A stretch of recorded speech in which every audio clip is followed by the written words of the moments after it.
नमस्कार दोस्तों, नवरात्रि का पावन त्योहार प्रारंभ हो चुका है। दोस्तों, नवरात्रों का ये पावन त्योहार 9 दिनों तक मनाया जाता है।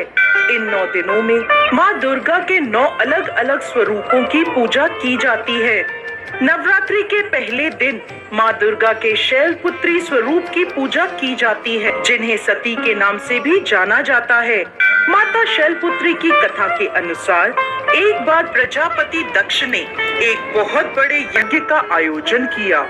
इस यज्ञ में उन्होंने सभी देवताओं को अपना अपना योग्य भाग प्राप्त करने के लिए आमंत्रित किया, परंतु उन्होंने भोलेनाथ को निमंत्रण नहीं भेजा।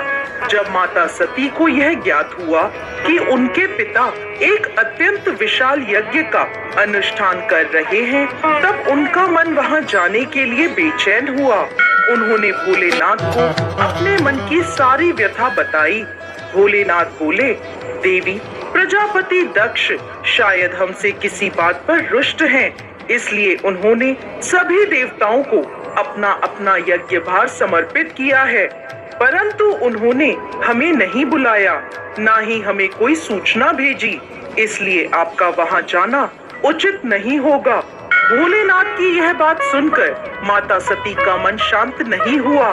पिता के द्वारा किए गए यज्ञ में सम्मिलित होने और अपनी माता और बहनों से मिलने की उनकी इच्छा और प्रबल होती जा रही थी। माता के आग्रह करने पर भोलेनाथ ने माता सती को वहां जाने की आज्ञा दे दी। पिता के घर जाकर माता सती ने देखा कि कोई भी उनसे प्रेम और आदर पूर्वक बात नहीं कर रहा। केवल उनकी माता ने उन्हें स्नेह से गले लगाया। बहनों की बातों में व्यंग और उपहास था। अपने परिजनों के इस व्यवहार से माता सती के मन को बहुत दुख पहुंचा। ये सब देखकर उनका हृदय शोक, ग्लानि और क्रोध से संतप्त हो उठा।